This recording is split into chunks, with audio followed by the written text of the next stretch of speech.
Wilujeng pepanggihan Bapak Ibu para sedherek wonten pundi kemawon.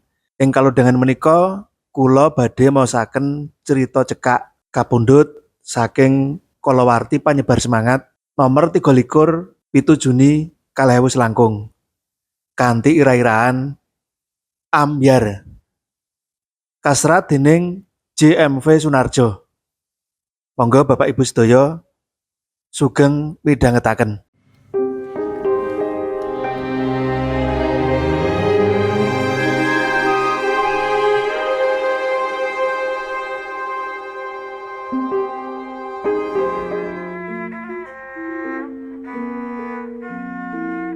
Wis setahun iki Randu lan bojone mangkat mulih kerja numpak mobil.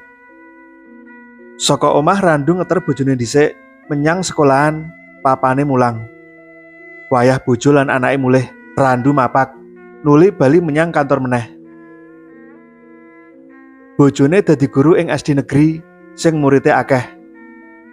Anake loro sekolah ing SD kono uga. Kejaba entuk gaji lan tunjangan sertifikasi, isih entuk duit les-lesan saka murid-muride. Dene Randu kerja ing sawijining kantor pamerintah. Mula ora nggumunake yen bisa tuku mobil anyar senajan nyicil. Uripe uga sansaya mapan. Saben dina libur ngelengake nglencer sak keluarga. Yen ana unen-unen pangkat lan bondo donya bisa ngwehi watak wantune manungsa. Kala-kala ana benere. Sadurunge duwe mobil, Randu kuwi lugu. Ora duwe polah kepriye-kepriye. Esuk sadurunge kerja, sarapan lan ngopi masakane bojone dhewe wis cukup. Semono uga yen mangan bengi. Mangan bareng sak meja karo anak lan bojone. Bareng saiki wis bisa tuku mobil, pakulinane owah. Mangkat kerja lebar ngeter anak bojone. Ora langsung menyang kantor, nanging mampir ning warung kopi dhisik.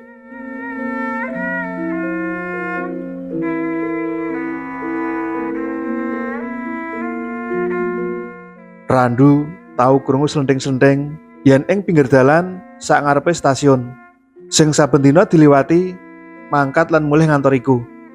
Ana warkop sing kopine paling enak sak kutha iki. Kejaba kuwi sing duwe depot uga isih legan kathik ayu sisan. Tekan ngarep warkop sing ana tulisane monggo mampir. Randu parkir mobile banjur mudhun lan jumangkah. Weruh ana wong perlente sing katon lagi sepisan kuwi menggok menyang warunge. Kecubung sing lebar nyuguhake kopi marang pelanggane sing wis teka luwih dhisik, banjur manggakake kanthi grapyak semanak kepara sajak ngalem. Monggo pinarak Mas, ngersakaken kopi susu, kopi jahe, utawi teh hangat. Susune bakule nggih enten Mas. Jluluke pelanggan liya sing ora digape dening bakule. Sembranan kaya ngono kuwi wis lumrah ing donyaning pewarungan. Kopi ireng ginastel mawon. Wangsulane Randu karo lungguh ing kursi. Sak berbetan dheweke nglirik bakule. Pancen ayu tenan, batine Randu. Cangkir napa gelas? Pitakone kecubung. Umume mawon.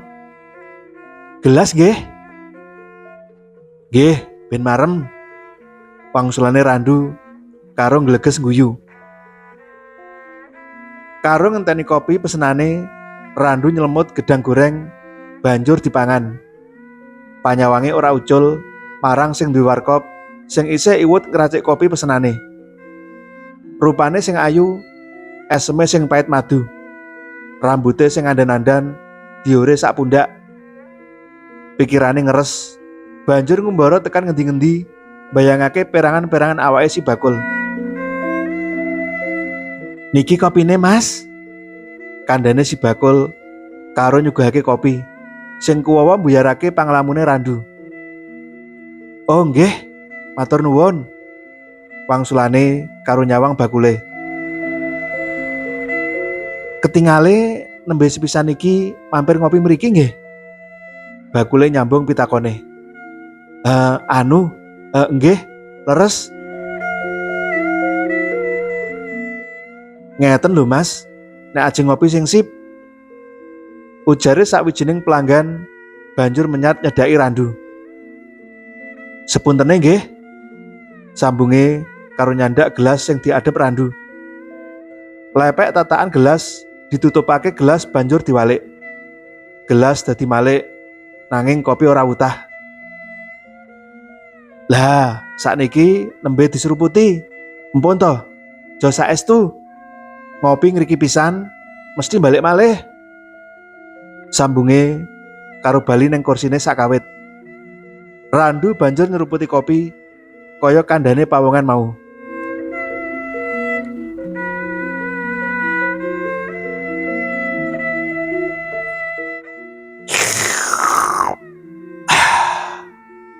Suarane keprungu nikmat tenanan. Jam 8 kliwat sithithik Randu metu saka warkop. Sakwise mbayar rega sing wis diombe lan dipangan kanthi diuntapke bakule. Benjing mampir ngopi ten mriki malih nggih Mas. Randu mung mesem. Tumuli munggah mobil. Mobil bandang arah kantor nanging atine keri ning warkop mau. Mampir ngopi sepisan diambali kaping pindho lan sak teruse. Wewayangane kecubung bakul kopi. Sansaya ngreridu atine. Senajan lagi ngekep bojone ing peturon, nanging bayangake lagi ngekep kecubung. Wedang kopi sing kasuguhake dening bojone ing meja mangan. Malih ora tau entek, kepara ora tau kakombe sing nuwuhake pitakonan bojone. Mburi-mburi iki kopine kok sok isih separo, malah dek wingi isih wutuh sajak ora kesenggol. Diwangsuli dening Randu yen mburi-mburi iki wetenge sok krasa senep yen lebar ngombe kopi. Mbok dipriksake nyang dokter kono, aja-aja kena mah. Wong priksa yo nganggo BPJS kesehatan wae. Pramayogane sing wadon. Ning wangsulane Randu malah adoh saka kandhane bojone mau. Mengko sore aku meeting karo atasan. Aku kudu teko jeng. Lah monggo, wong pancen tugas saka dinas, priksa ing dina liyane wae. Wangsulane bojone Randu lugu tanpa ana rasa cubriya werna-werna. Amarga dheweke dhewe uga ngalami ing sekolahan. Yen kepalane sekolah meneh tugas, uga sadek saknyet ora kena disemayani. Lebar wancing isak, Randu pamit mangkat meeting ing kantor. Kanthi ditutwuri panyawang anak lan bojone. Nganti ilang ing pandulu kasilep rejane dalan provinsi. Ing sakangarepe warkop sing wis dadi lengganane, dheweke parkir mobile. Wengi kuwi Randu dadi tamu spesial. Mas Randu, monggo pinarak. Kecubung bagekake. Grapyak semanak. Eseme mekrok gawe kumesar atine Randu. Wengi iki warkope rame. Aku rada cemburu. Pelanggan biasa beda karo panjenengan. Pelanggan spesial. Pelanggan sing ngruntuhake ati. Ngersake ngunjuk kopi spesial kaya biasane. Apa mong biasa-biasa wae? Kopi spesial. Ngopi nang omah diregoni anak lan maratuwa. Bisa wae Mas Randu iki. Wangsulane kecubung sinambi ngracik kopi.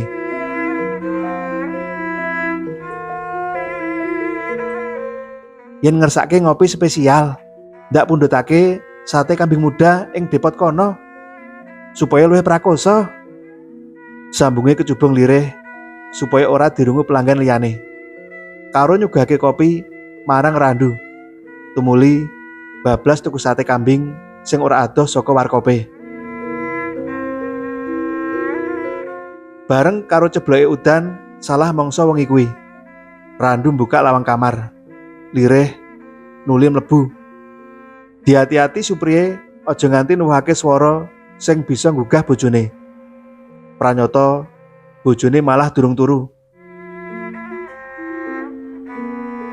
Lagi kondur, Mas? Akhir-akhir iki kok sering meting lan kondur dalu? Pitakonan kang ngagetake Randu.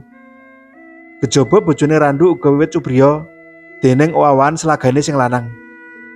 Wengi kuwi uga ngrasakake gondo parfum sing beda banget karo parfum sing saksuwene iki dienggo. Gondo parfum anyar iku kuwawan ndresake metune keringet dingin. Lah piye to, Jeng? Pimpinan ngersakake ngono? Aku mung manut kersane pimpinan. Wangsulane Randu terus ndelosor ing ranjang, sajak ora gagas bojone. Sak pinter-pintere wong ndelikake bangke. Nanging merga bangke nuwuhake gondo kang badhek. Usana kadenangan uga.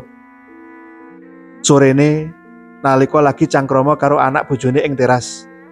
Dumadakan ana kenya uluk salam sing kuwawa ngabangake raine Randu.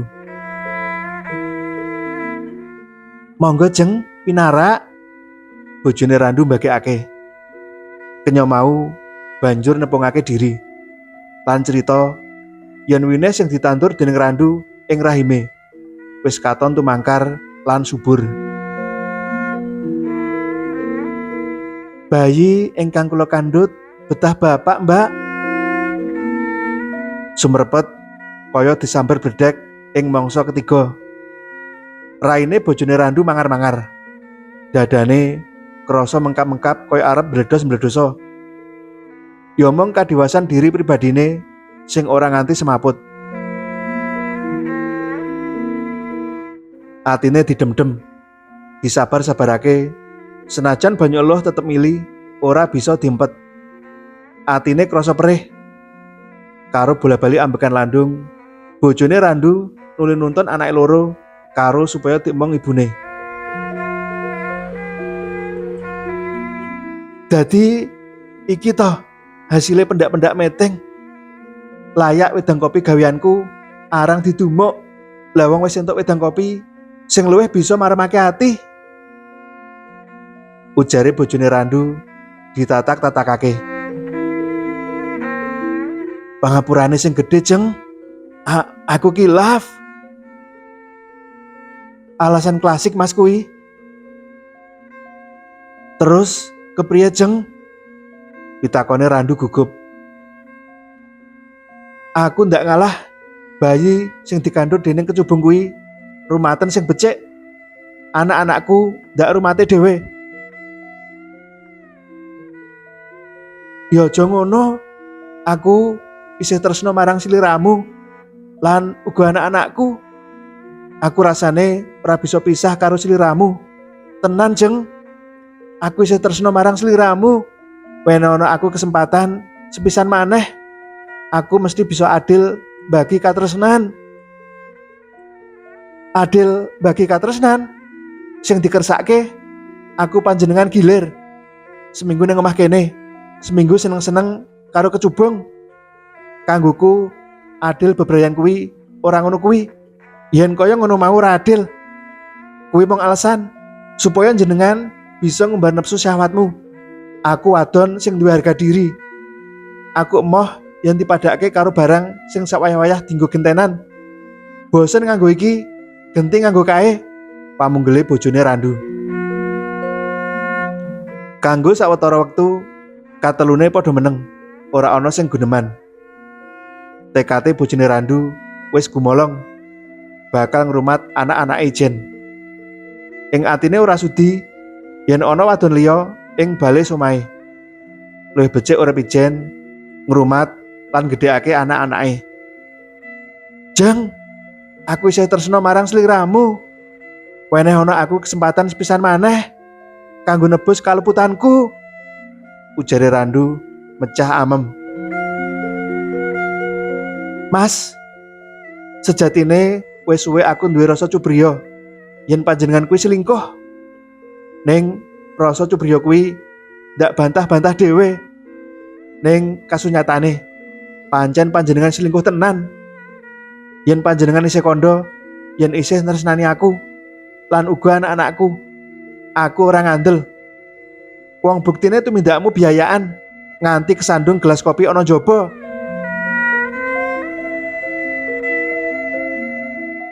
Alus tembung-tembung sing kawetu saka lesane bojone Randu. Nanging tembung-tembung alus kuwi kuwawa ngiris-ngiris atine Randu. Apa dene kecubung sing wiwit mau ora ana geneme iku. Senajan dikaya ngapa, ati wadone keduwung uga nampa katresnane Randu sing sadurunge wis dimangerteni yen wis duwe bojo. Nanging kepriye meneh, bayi sing dikandhut uga butuh bapak. Bojone Randu menyat mlebu omah, sing ora watara suwe metu meneh karo nyangking tas gedhe dideleh ning sak ngarepe Randu. Tas isi ageman panjenengan iki. Panjenengan asta metu saka omah kene. Wong omah sak pekarangan iki paringane wong tuaku. Rumaten bayi sing dikandhut dening kecubung. Bayi kuwi butuh bapak. Dene anak-anakku aja kok pikir aku sanggup ngrumat lan gedhekake dhewean. Sok mben yen wis padha diwasa, lak ngerti dhewe yen bapake tau kesandung gelas kopi warkop sing kuwawa ngejur bali omah iki. Ora usah rame, isin yen durung tangga teparo. Lebar ngomong ngono, bojone Randu tumuli mlebu omah, ngunci lawang lan marani anak-anake sing kanggo sauntara wektu dimong dening simbahe. Dene kanthi sangu ati keduwung, Randu kepeksa ninggal bali omah sing saksuwene iki direksa lan aweh kabagian. Samubarange wis ambyar. Matur nuwun.